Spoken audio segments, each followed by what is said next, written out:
나는 돈에 미쳤다. 쓸데없는 자존심을 버리고 돈을 쫓는 12가지 방법. 인생이 아무리 거지 같아도 나는 부자가 되고 싶다. 젠 신체로 지음, 박선영 옮김. 낭독 I am 나는 명상. 4. 나는 돈을 끌어당기는 사람입니다. 내 금전적 난관을 극복하려는 어느 때 백만장자처럼 돈을 자랑하라 라는 주말 세미나에 참석한 적이 있다. 기억이 자세하게 나지는 않지만 아마 라스베이거스에 있는 싸구려 호텔 회의실에서 열린 것 같은데 편안한 분위기는 절대 아니었다. 40대 초반에 3년 동안 계속 이런 세미나를 찾아다녔던 적이 있다. 이 행사가 열린 시기는 작가들이 출판사에 보낼 출간 기획서를 쓰는 일을 도와주는 온라인 사업을 시작하고 좀 지나서였다. 그때는 사업 매출이 아직 10만 달러 선에 이르지 못했다. 그렇지만 계속 살던 차고에서 벗어나 사람이 살기 위해 지은 집으로 이사한 지 몇 달쯤 되었을 무렵이었다. 그런데 이런 세미나와 나는 잘 맞지 않는다고 생각했기에 무거운 다리를 끌고 억지로 가곤 했다. 절실하지 않아서가 아니라 정말 절실했다. 가슴에 이름표를 달고 사람들과 함께 감사의 힘에 대해 토론하는 것이 부끄러웠다. 누가 불을 끌어당기는 자석입니까? 내가 불을 끌어당기는 자석입니다. 잘 안 들리는데요? 내가 불을 끌어당기는 자석입니다. 처음에는 이렇게 외치는 모습을 아는 사람에게 들켜 망신살 뻗치고 싶지 않았다.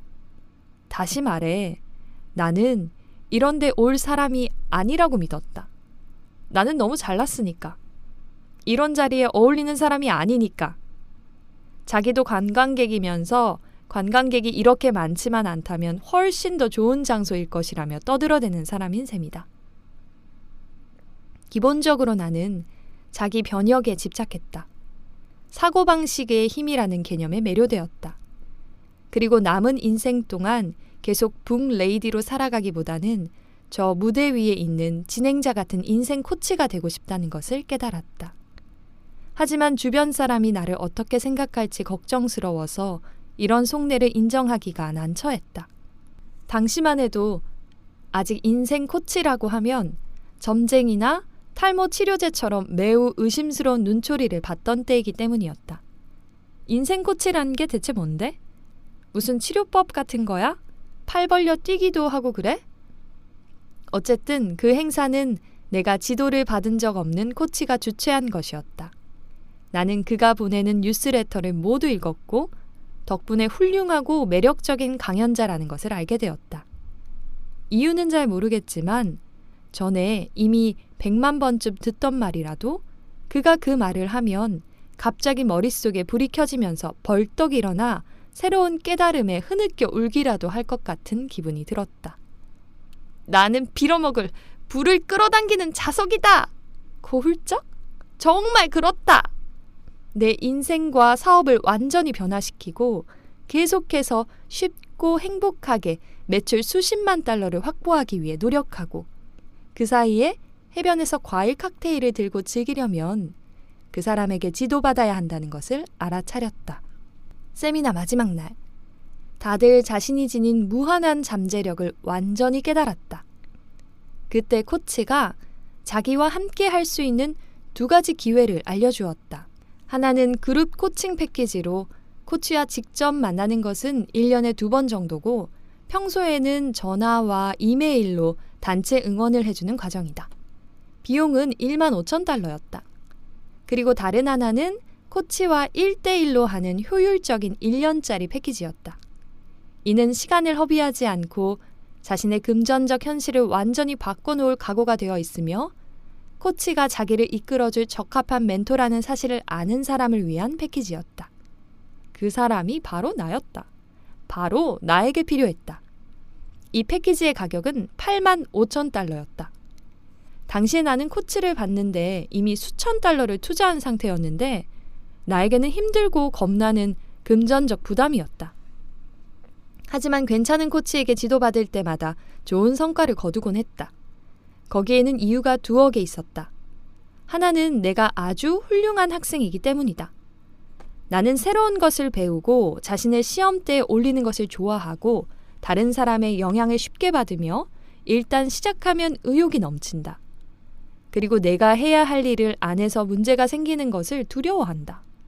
또 돈에 휘둘려 살면서 고통의 문턱에 도달해 있었고 올바른 길잡이만 있으면 비참한 현실을 날려버리고 내가 원하는 만큼 순탄하게 일이 풀린다는 사실을 알 정도로 소소한 승리도 여러 번 맛본 상태였다. 하지만 85,000달러라니 정말 만만치 않은 액수다. 나 같은 사람이 그만한 돈을 손에 넣는다고 생각하기조차 힘들고 마치 집에 가는 길에 토성에 들러서 우유를 사오는 일만큼이나 말도 안 되었다. 게다가 집도 살 수 있는 액수다. 내 연 수입보다도 많다. 친구들이 금액을 듣는다면 비웃음을 멈추고 진지하게 날 말리려고 할 것이다. 하지만 지난 사흘 동안 주파수를 높이고 주먹을 번쩍 치켜들면서 지금 내 현실이 그어놓은 한계를 훨씬 뛰어넘도록 인식을 확장한 참이었다. 그래서 나는 코치가 망상에 빠진 괴짜라고 생각하지 않았다. 그저 어떻게 하면 85,000달러를 구할 수 있을까만 생각했다. 그리고 절대 안 되라던 생각을 반드시 방법이 있을 거야로 바꾼 순간 갑자기 평생 내가 돈을 버는데 방해해온 가장 큰 장애물이 무엇인지 깨달았다. 마음속 깊이 뿌리를 내리고 다가오는 돈을 물리치는 잠재의식 속의 믿음이 무엇인지 알아내는데 도움이 되는 방법은 매우 많다. 나는 그중 가장 강력한 방법부터 이용할 생각이다. 그것은 바로 불구덩이 속에 뛰어들기다. 자기가 가장 두려워하는 대상을 정면으로 직시하자. 꿈을 향해 크고 대담한 행동을 취하고 두려움 때문에 중간에 멈추지 말자. 내 경우에는 거대한 변화를 얻고자 돈을 내고 마음을 다해 노력해서 얻는 결과물이 얼마나 크고 가시적인지 깨달은 덕분에 새로운 현실로 진입할 수 있었다. 난생 처음으로 돈과 성공의 가능성이 정말 현실적으로 느껴졌고 이에 화들짝 놀란 어린 왕자는 도망가 버렸다. 흥분과 공포가 동시에 덮쳐오는 느낌. 그것이 바로 인생에서 커다란 도약을 할 때 느끼는 감정이다. 그리고 끝까지 버티는데 성공할 경우 덤불에 숨어있다 놀라 뛰쳐나오는 꿩처럼 완전히 질겁한 방해물이 당신 앞에 모습을 드러낸다. 나에게도 바로 그런 일이 벌어졌다. 내 안전지대와 매우 거리가 멀고 전에는 해본 적도 없는 생각. 즉, 나는 코칭 프로그램에 필요한 85,000달러를 마련해서 엄청난 성공을 거둘 수 있는 사람이야 라고 생각했다. 그러자 잠재의식의 가장 깊숙한 곳에 있던 더없이 우울한 생각이 만천하에 드러났다. 그 생각은 바로 이러했다. 만약 내가 금전적으로 성공한다면 평생 나를 돌보려고 고생해온 아버지는 자신감이 짓밟혀 패배자 같은 기분을 느낄 것이다. 결국 아버지는 더는 자신이 필요하지 않은 나를 저버릴 것으로 생각했다. 코칭 프로그램 가입을 위해 계약금을 걸려고 줄을 서서 기다리는 동안 사랑하는 아버지의 모습이 눈앞에 떠올랐다. 아버지가 내 생활비를 대주지는 않았지만 그래도 나에게 사랑을 표현하는 동시에 자신이 필요하고 중요한 사람이라는 기분을 느끼려고 즐겨 쓰던 방법이 바로 돈을 주는 것이었다. 그래서 나는 무의식적으로 만약 내가 부자가 되면 사랑을 거부하는 셈이 되어 결국 아버지 마음을 몹시 아프게 하리라 믿었다. 이 깨달음은 9학년 때 한 친구가 나에게 홀딱 반했다는 사실을 안 일을 제외하면 지금까지 살면서 얻은 정보 가운데 가장 중요하다.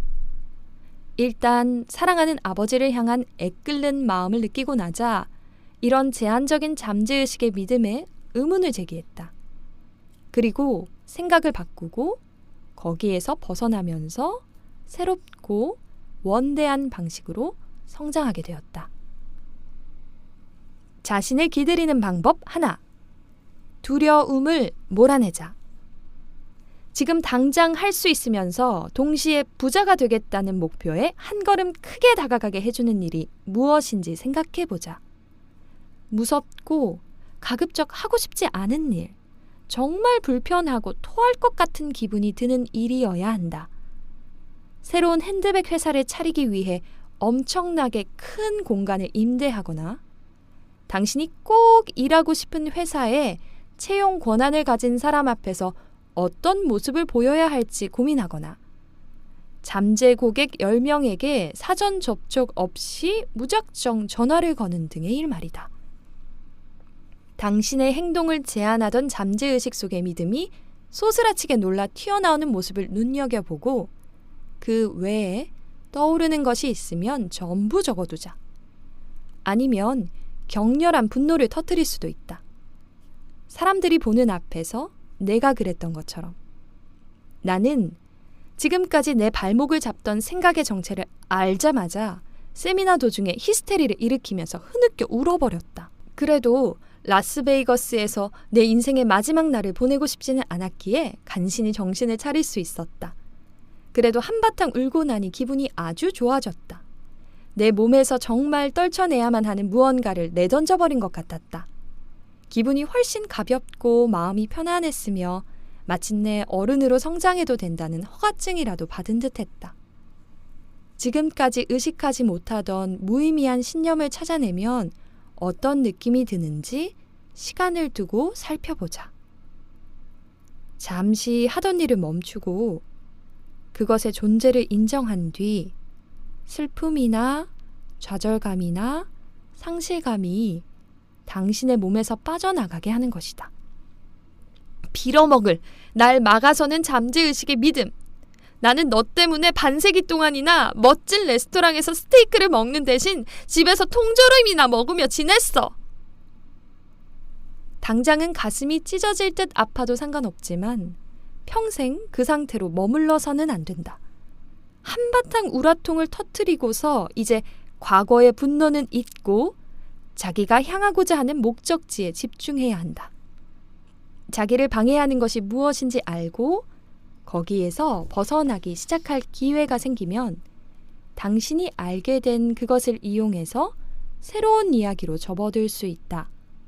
이를테면 나는 아버지가 아주 행복한 모습으로 내 금전적 성공을 자랑스럽게 여기는 모습을 머릿속에 그려보았다. 그리고 아버지를 얼마나 사랑하는지 이야기하고 멋진 역할 모델이 되어준 것에 감사 인사를 전하는 모습을 상상했다. 나는 금전적으로 자립할 수 있게 된 것에 아버지가 안도하는 것을 느꼈다.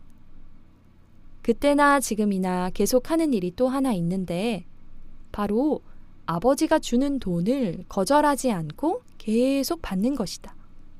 그것이 아버지 마음을 얼마나 편하게 해주는지 잘 알고 또 내 마음도 가벼워지기 때문이다.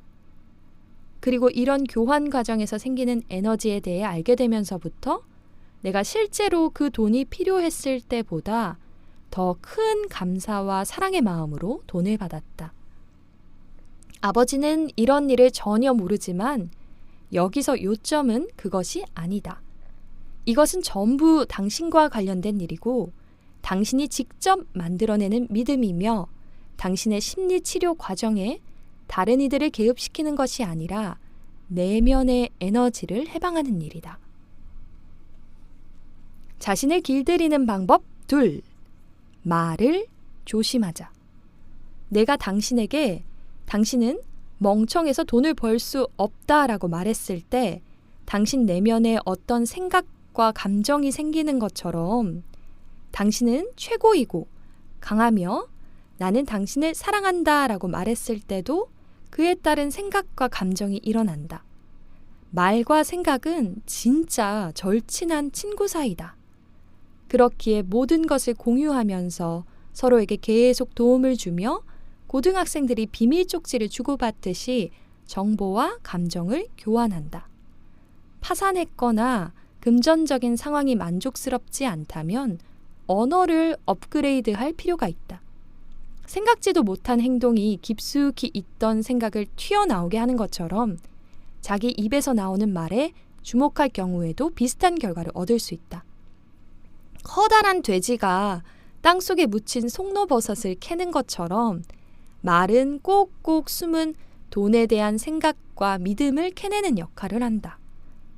다행스러운 사실은 말과 관련해 자신을 길들이는 과정이 상당히 쉽다는 것이다. 기본적으로 자기가 하는 말에 주의를 기울이겠다고 하기만 하면 된다.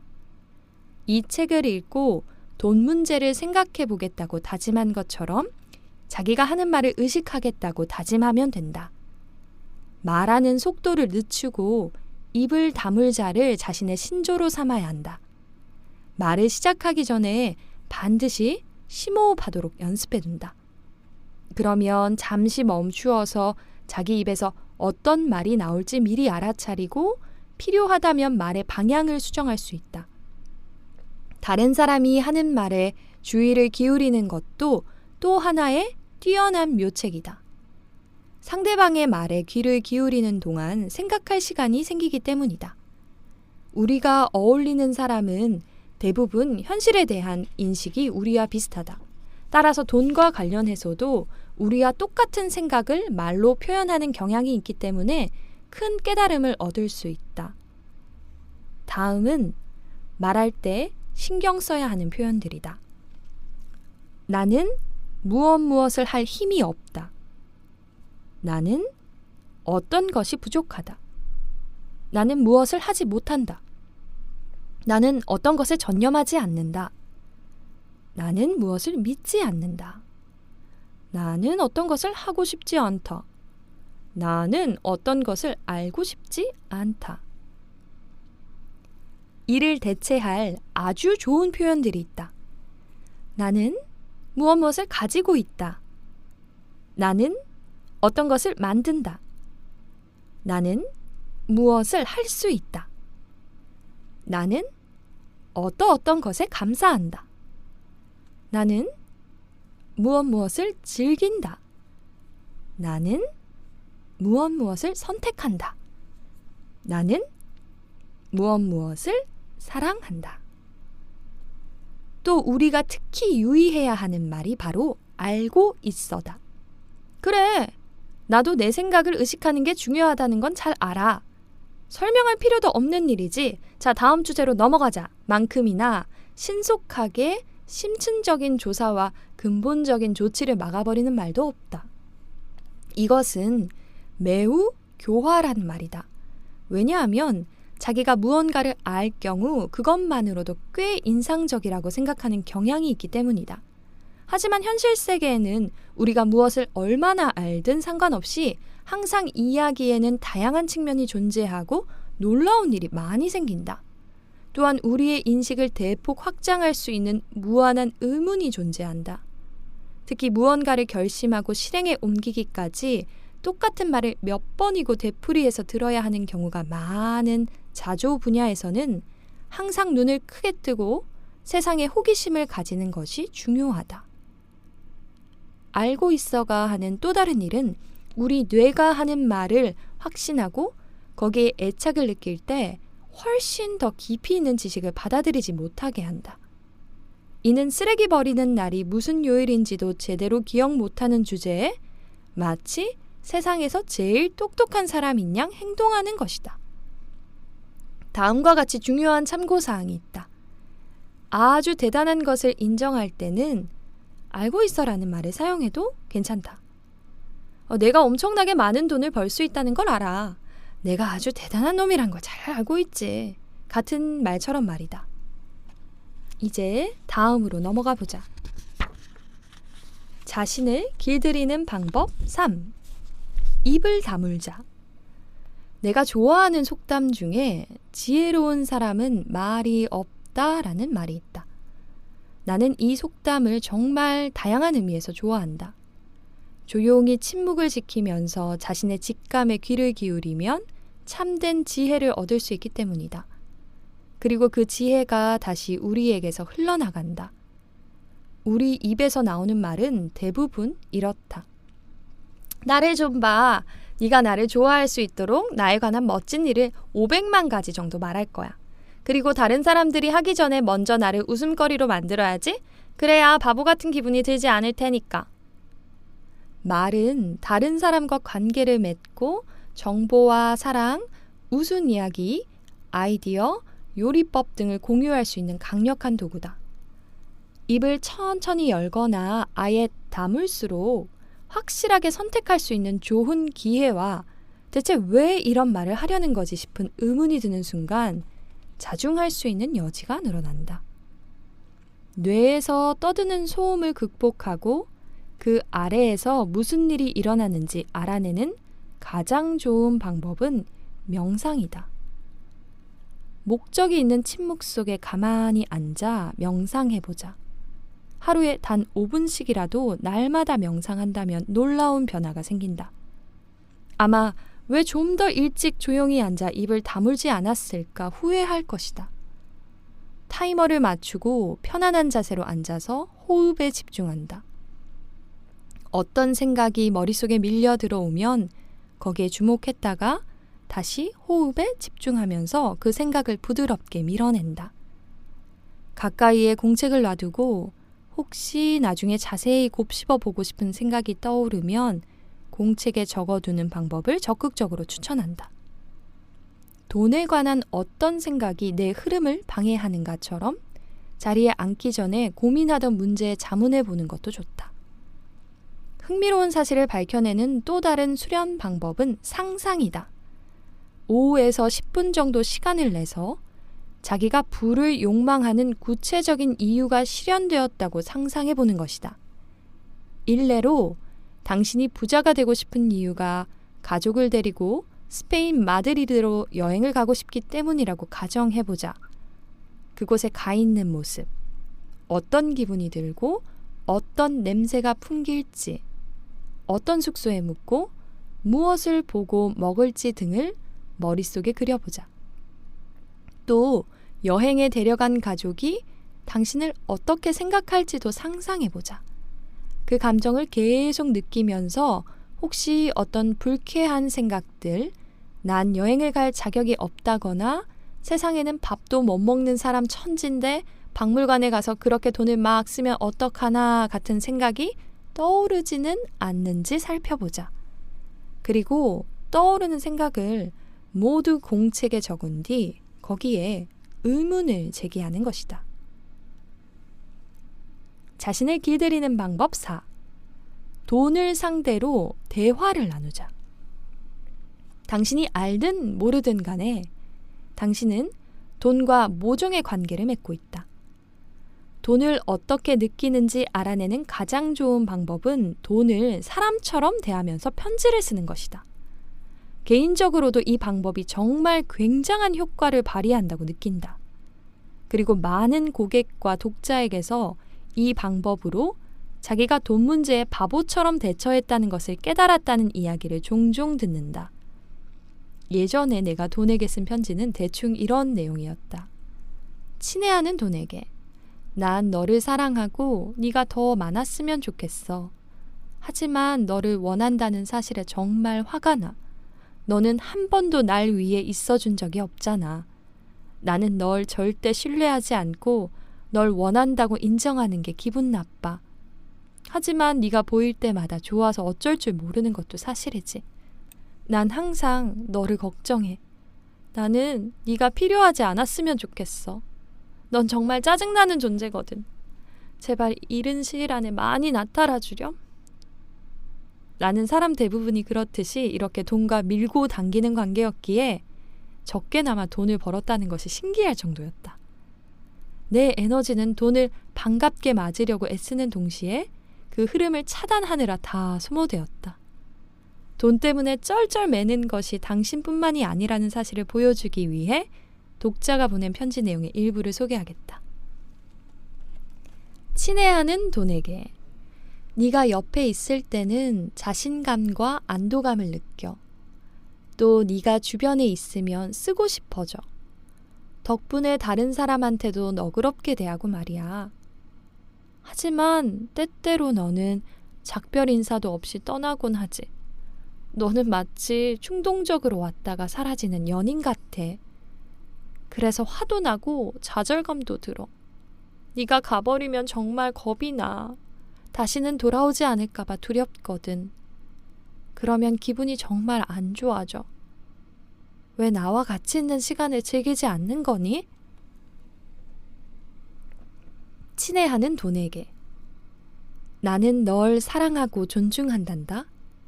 널 현명하게 쓰려고 정말 노력하기도 하지. 하지만 내가 널 실망하게 한다는 생각이 들 때가 많단다. 정말 열심히 살지 않으면 너를 더 가질 자격이 없는 것 같아.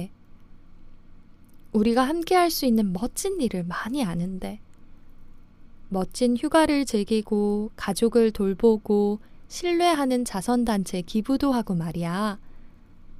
하지만 나는 살면서 너를 더 가질 자격이 없다는 생각을 자주 해서 문제란다. 친애하는 돈에게. 전 당신을 사랑하지만 동시에 무섭기도 해요.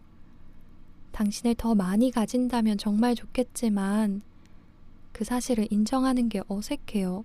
왠지 나쁜 사람이 되는 기분이거든요. 또 당신이 아주 많아진다고 해도 그걸로 뭘 해야 할지 모르겠어요. 전 투자에 대해서 아무것도 모르니까 전부 남한테 줘버릴지도 모르죠. 그래서 남들 눈에 멍청해 보이지 않으려고 당신이 나타나지 못하게 가로막나 봐요. 친애하는 돈에게. 난 네가 진짜 밉다. 청구서를 볼 때마다 말 그대로 신체적인 고통까지 느끼게 하는 능력을 갖춘 네가 밉다. 학자금 대출 잔액을 볼 때마다 위가 목구멍으로 튀어나올 것 같은 기분이라서 너무 싫다. 네가 나한테 이런 위력을 발휘하는 게 정말 싫다. 사실 다른 사람을 돕는 일에 내 삶을 헌신하고 싶은데 너를 더 많이 벌기 위해 싫어하는 직업을 가져야만 하는 게 싫다. 너와 아무 관계도 없이 살아갈 수 있다면 좋겠다.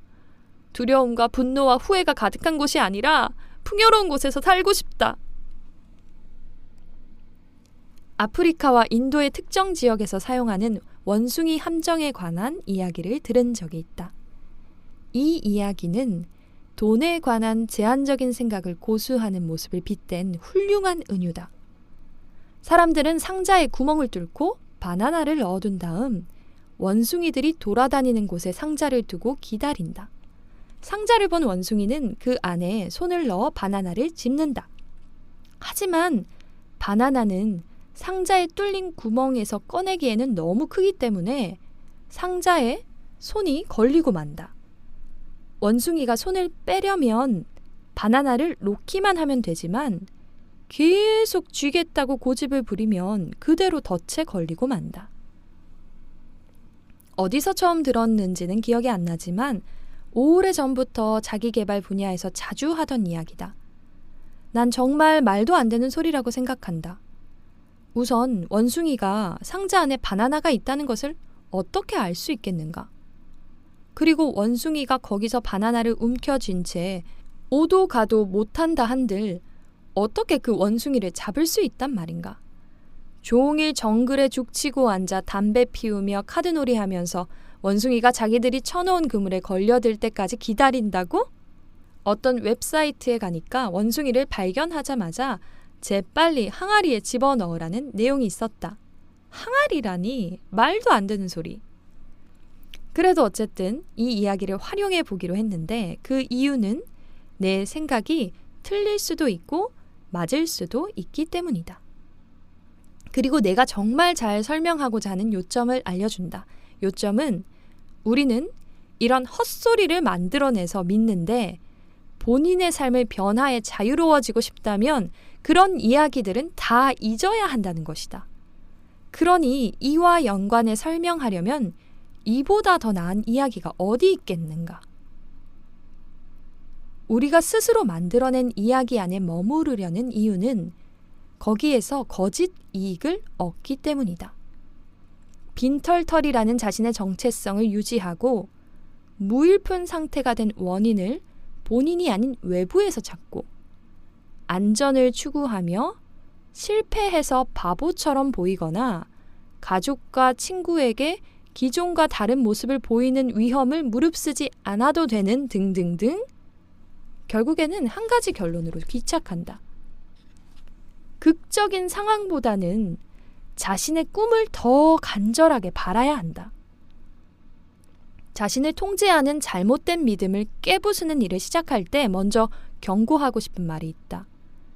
장애물을 치우는 데만 열중해서 자기 삶을 변화하기 위한 행동을 취하지 않아서는 안 된다는 것이다. 자기 문제에 너무 집착한 나머지 혼자 칩거하거나 눈물과 함께 내면의 자아를 무너뜨리면서 그것을 핑계 삼아 무섭지만 중요한 도약을 피하려는 경우를 많이 보았다. 그래서 당신에게 두 가지를 동시에 하라고 말하고 싶다. 자신의 실없는 행동을 철저히 살피면서 필요한 행동을 취하는 것이다. 앞으로 나아가면서 자기 문제까지 찾아내니 일석이조다. 이때 중요한 것은 고질적인 두려움과 잘못된 생각을 발견했을 때 끝없는 자기 분석에 빠져들지 말고 계속 전진하라는 것이다. 사실 세미나에 참가해서 중요한 돌파구를 발견한 날에 방금 당신에게 하지 말라고 충고한 그런 행동을 했었다고 고백하려니 부끄럽다. 당신 안은 바로 85,000달러를 구하려고 노력하면서 내 목표를 향해 전진하지는 않았다. 나에게 얼마나 좋은 기회인지에 계속 집중하는 것이 아니라 한 걸음 물러나서 오래된 두려움과 의구심, 걱정에 관심을 쏟았다. 코칭 패키지를 신청하고 내 인생의 새로운 장으로 용감하게 뛰어들지 못하고 한참 동안 주저하다가 결국 회의실을 몰래 빠져나와 집으로 향했다. 비용이 당시 내 형편으로 마련하기에는 터무니없이 많은 액수였기 때문이라고 핑계를 대고 싶지만 사실 액수가 아니라 내 결단력 부족과 두려움이 문제였다. 이것은 정말 중요한 문제다. 자기를 방해하는 것이 무엇인지 그리고 앞으로 나아가기 위해 지금 무엇을 해야 하는지 깨달으면 그 즉시 행동에 옮겨야 한다. 당신은 마음속에 매우 깊이 뿌리를 내리고 당신을 매우 성공적으로 조정하며 지금까지 진실이라고 믿어온 제한된 믿음과 싸움을 벌이는 것이다. 중요한 힌트를 얻었을 때 주저한다면 그 친숙하고 제한적인 생각이 다시 주도권을 차지하는 시간과 공간을 내주게 된다. 망설임이라는 빈틈이 생기면 거기에서 당신이 좋아하는 핑계가 튀어나와 결심을 허물고 결국 다시 안전지대로 후퇴하고 만다. 본인의 직감에 귀를 기울이고 자기가 바라는 것이 이미 존재한다는 믿음으로 강히